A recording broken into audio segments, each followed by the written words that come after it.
Welcome to The Spirit of Business, episode number 96, From Early Poverty to Later Abundance, with Sarah McCrum in conversation with Lina Chero.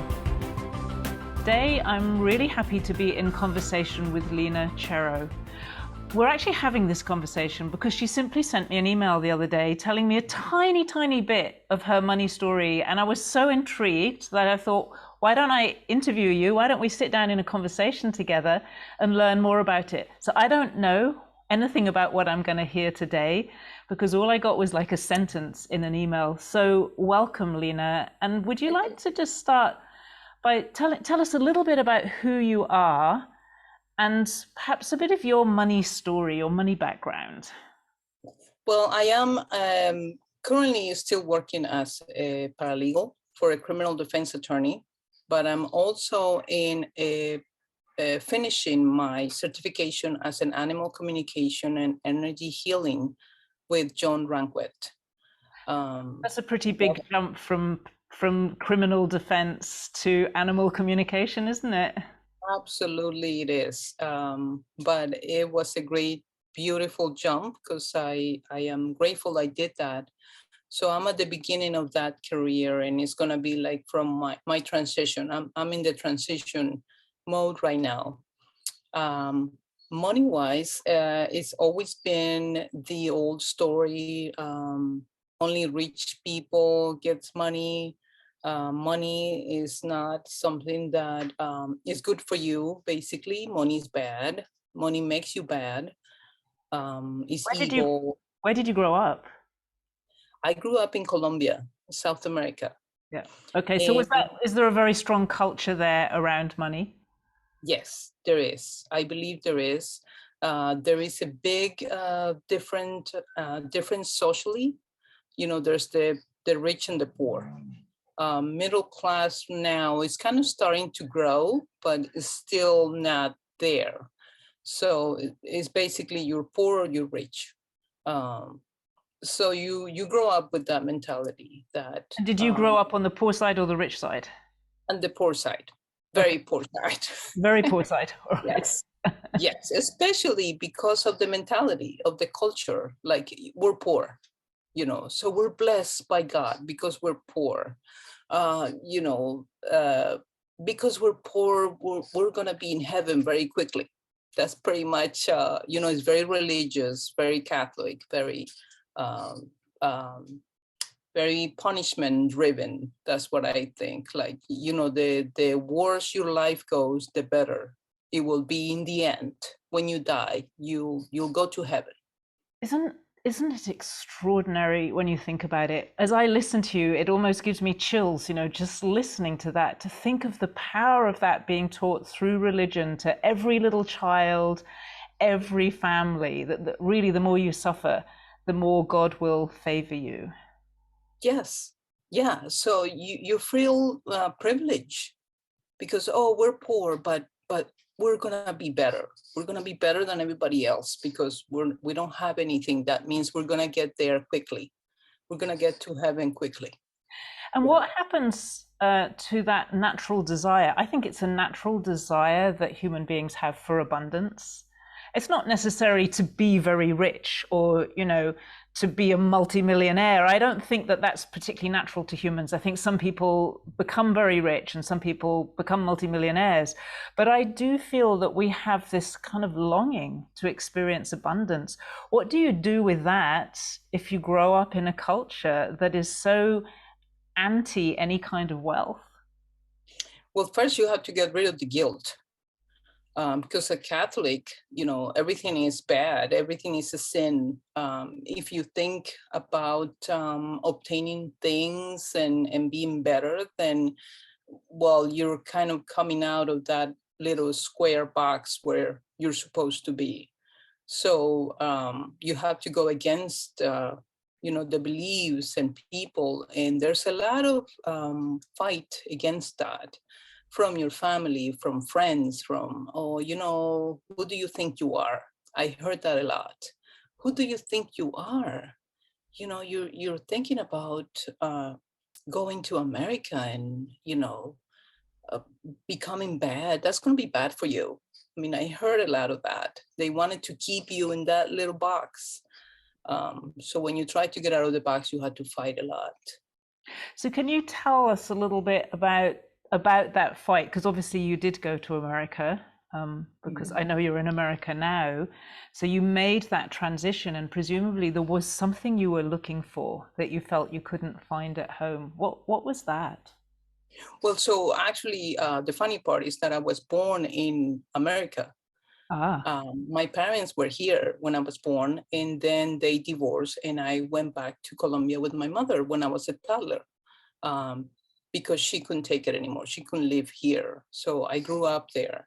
And then when I was 18, I basically was told, you know, you need to get your American passport, you're an American person, and you either choose to come or not, but you need to get your passport. So that's when I decided to come in. My father was here and he said, well, you can come from for vacation, you know, a little bit. He was married with a new baby. So so that was kind of my opportunity. I wasn't really crazy to come to America because I believe that you can be anything anywhere. I always believed that, even though nobody was saying it to me, I had that belief that in Colombia you can do everything you want. There's so much there. There's a lot of resources, and I found my way to get a small career there. And I knew I could get a job, and you know, but I figured, okay, I have this opportunity, so I'll take this opportunity, and I'll go to America to visit my father. That was going to be it. I was going to visit and come back. Well, I've been here now 31 years. so how did you find the financial culture of America when you arrived there? Well, I liked it. I saw that I came in 1990. So, you know, you could get any job, you could go to school, you could do so many things. And I really liked that idea. Even though it wasn't going to be easy because I didn't know the language, and I didn't have any resources. My father was actually moving back to Colombia at the time with his family, so I had to stay behind with some of his friends. So it wasn't easy. I had to work on, jewelry factories, and I did all kinds of jobs. That's actually where I met my husband.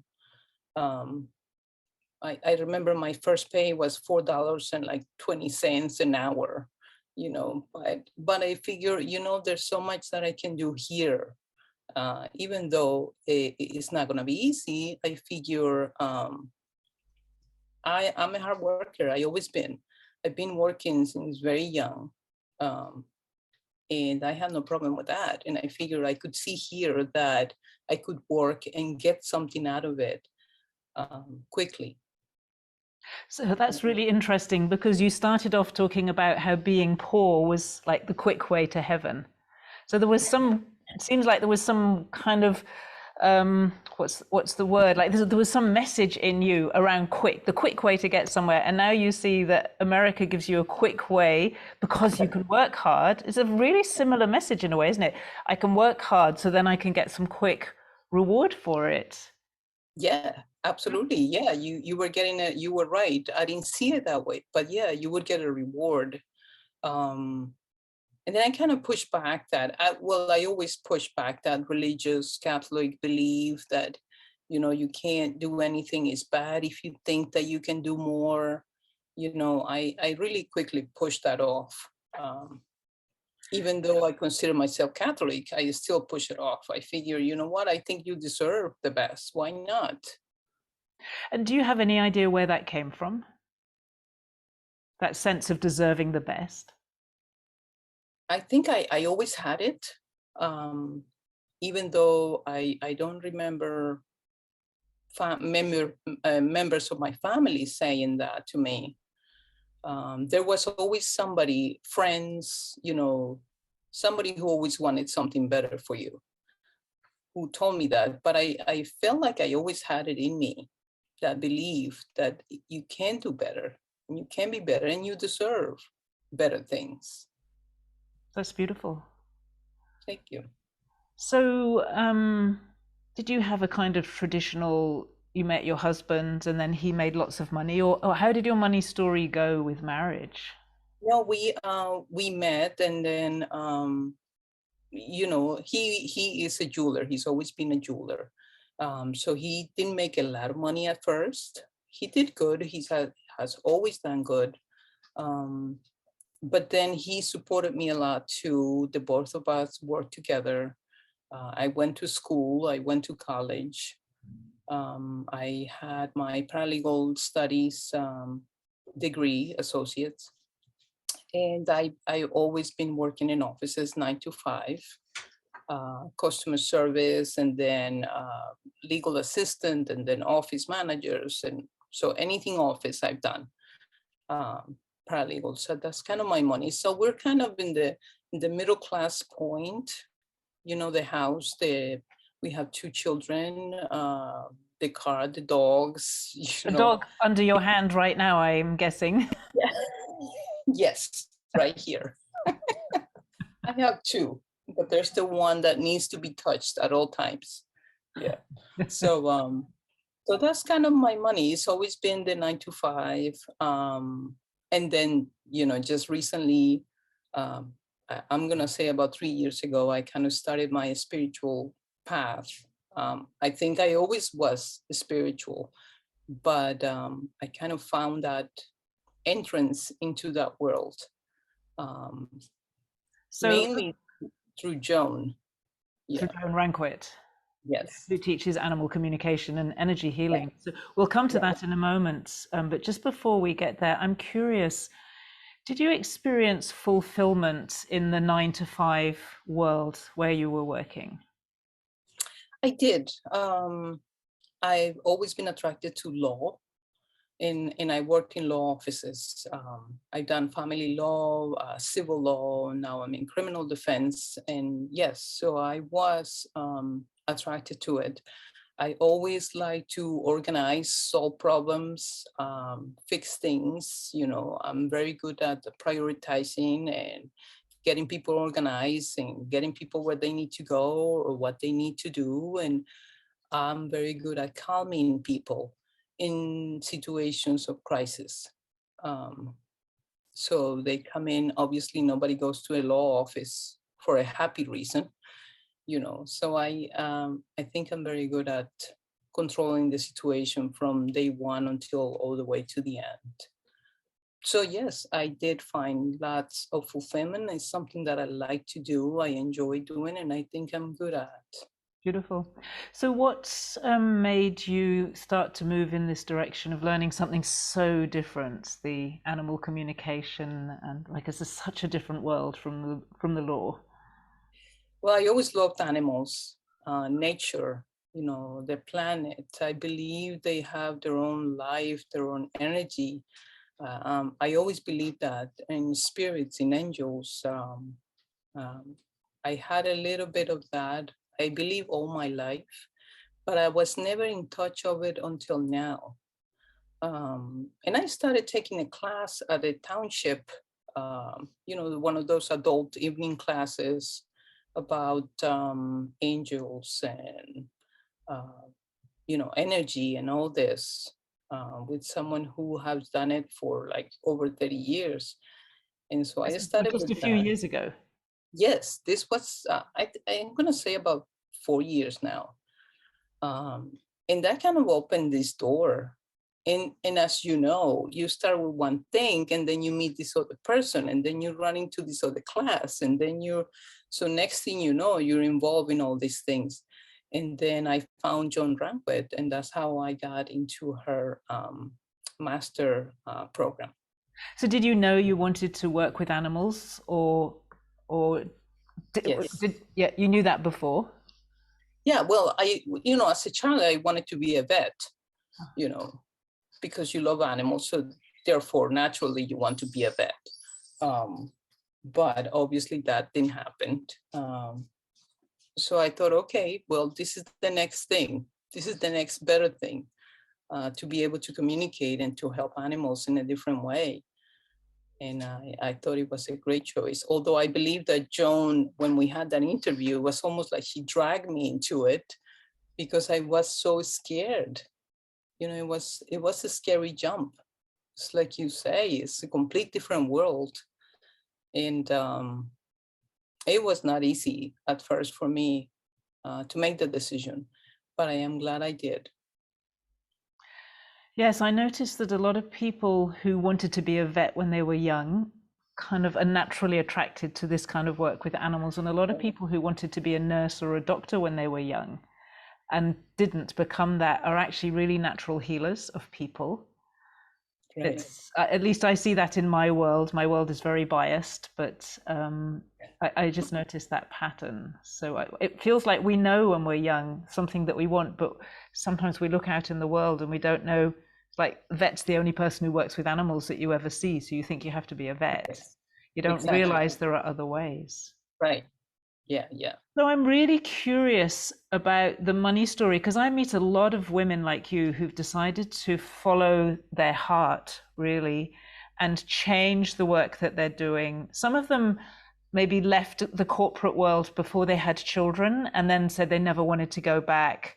Some have tried, but many of the women that I meet these days are in the process of making that shift. And that's quite scary, especially financially for a lot of them.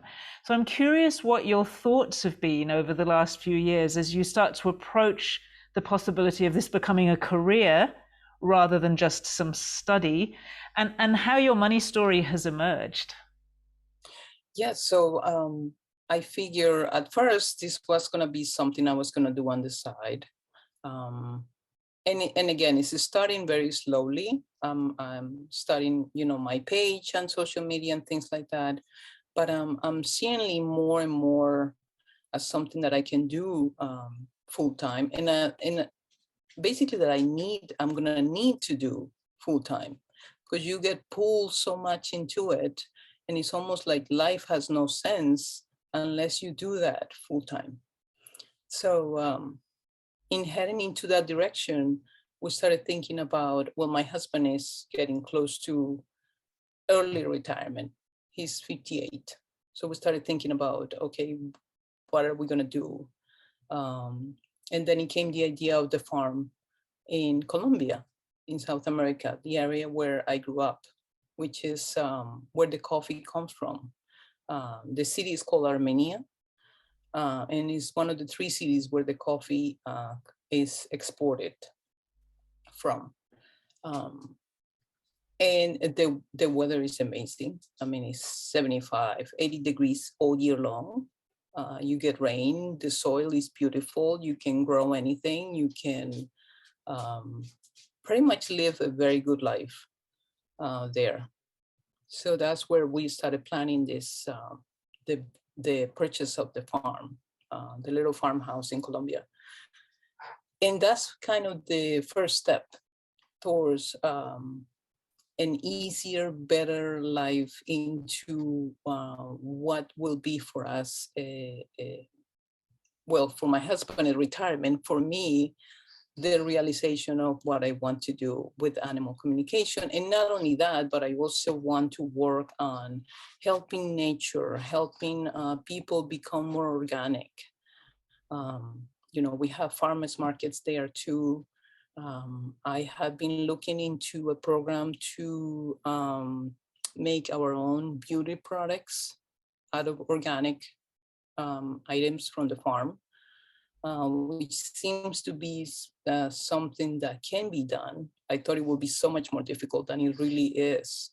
This is actually something I found looking for it, because that was one of my requests. Help me find something that's gonna help get more money for us while we are retired and while I'm in this path. And then I run into a program about the organic beauty products. It's actually a company in England. And they have these classes that you take, and then you're able to make your own products. So that's something that I'm looking into as one of the things to do once we are at the farm. But the first step was to get the farm. And we did get the farm quicker than I thought we would. This was something that we had been planning for about 2 years. And last year, it just happened so quickly, we couldn't believe it. So why was that? What I think that's what you were telling me about in the email. Yes. Can you just tell the story of the farm coming quicker than you imagined it would, and what had changed in you? Oh my gosh, yes. So we've been talking about it for a couple of years, just casual talk. And this last year, we decided, okay, we were planning this with my uncle and aunt in Colombia. They live there now. We get along well, and we are about the same ages. So we figure we could do this together. So we figure, okay, let's plan a trip. So we plan a trip to Cancun. And we figure, okay, we'll just spend a week there, talk about the plans about the farm, and see how we can get it going. So we started in March. We went to Cancun. I remember sitting at a bar in Cancun with a beautiful view. I had a notebook, and I said, okay, this is what we're gonna do. How much money we have? What do we want? How do we want it? Where do we want it? Every detail was written down. The four of us talking and laughing and having fun. We were very, very relaxed, which is something I learned from you. When talking about money, be relaxed. Well, you couldn't be any more relaxed than being in Cancun, right? In front of a beach. So we're writing everything down, we're having fun, we're enjoying the week, we're talking the whole time about what the farm is gonna be like. And so the plan was in June, my uncle was going to sell his apartment. He lived in another city. His plan was to sell the apartment. And then once he get that money, that would be the money for the seed money for the farm. That would be his portion. And then we will have some savings. Well, so in June, he says, okay, I'm ready to sell the apartment. But I don't know if you heard in Colombia, there was big social disturbances in June of last year over something the president said, and everybody just went into the streets. There were manifestations for weeks and weeks and weeks. It was awful. So we figure he's not going to be able to sell that apartment. He's in the middle of these social problems. Nobody's going to want to buy anything or do anything. Sarah, the moment that they mentioned it to the landlord, they said, we're planning on selling our apartment. And I tell you, the streets are closed. There's explosions everywhere. There's people fighting. There's everything.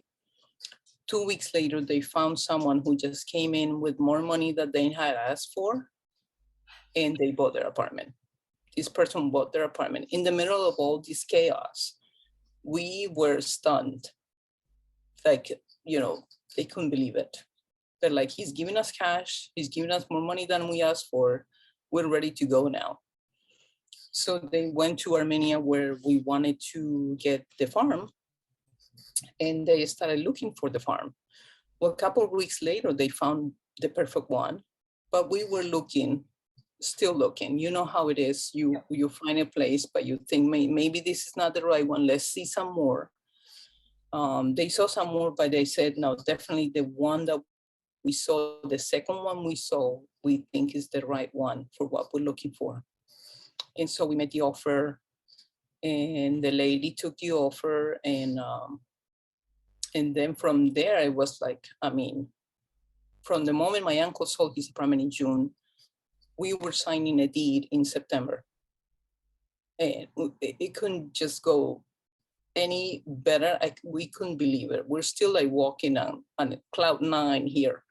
The money came out of our savings, and we had to make a small loan to complete the payment, but it's all paid off, and it's all ours, and there's no mortgage, and we're all good to go. And we're just like, what just happened?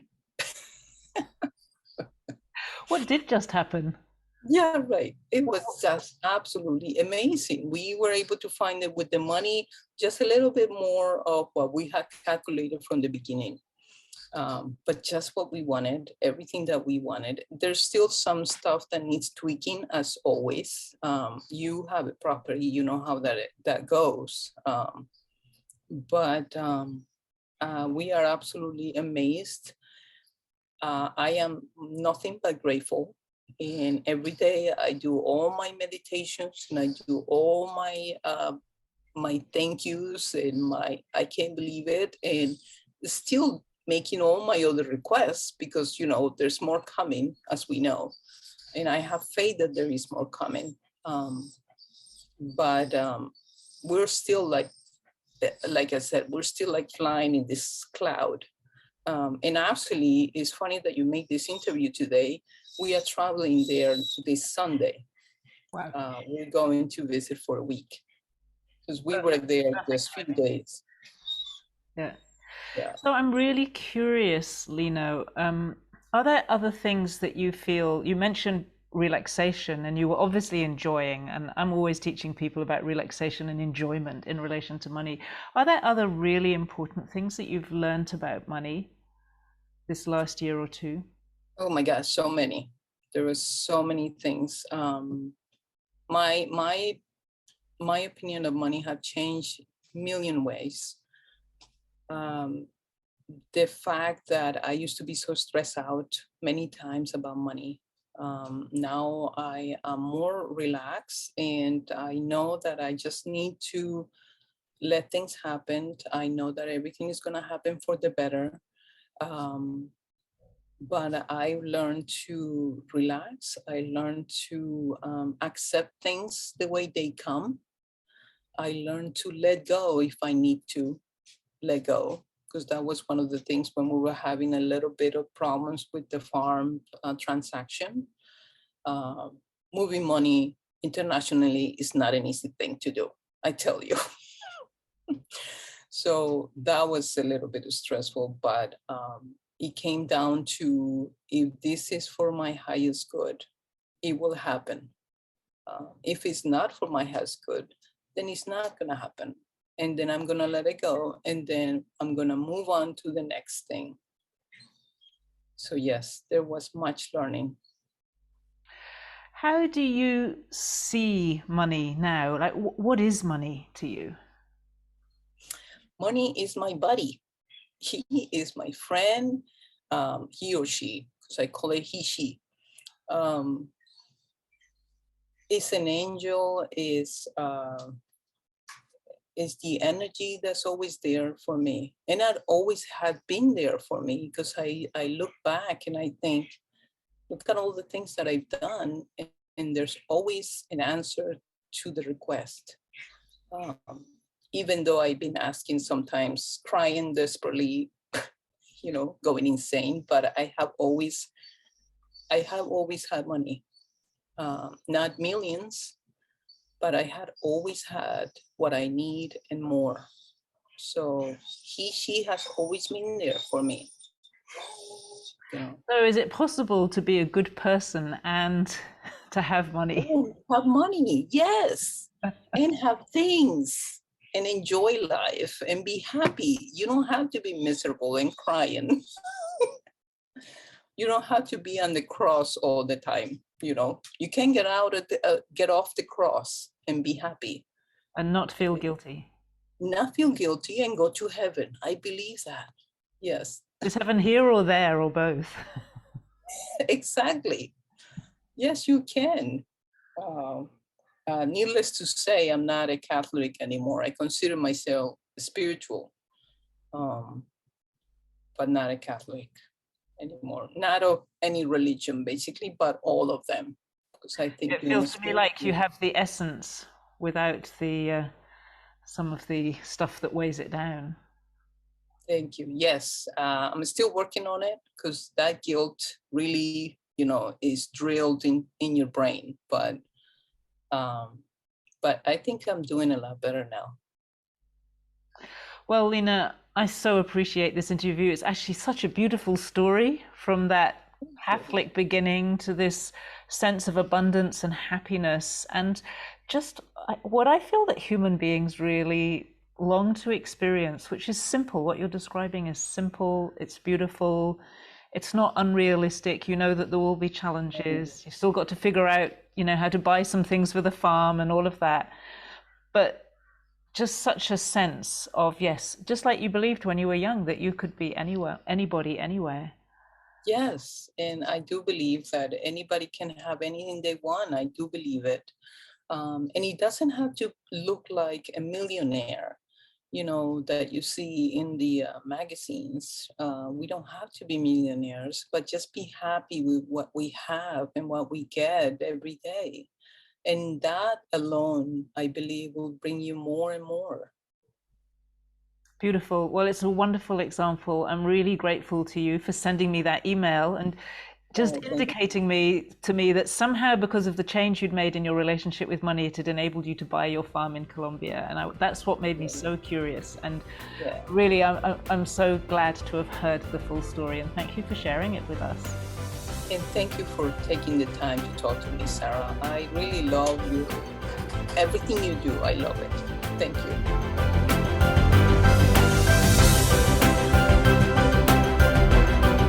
You've been listening to The Spirit of Business with Matt Murphy and Sarah McCrum. If you'd like some insight into the spirit in which you do business, a great place to start is by looking at your relationship with money. Find out more by taking the Money Scorecard at moneyscorecard.app, and we'll be back next week.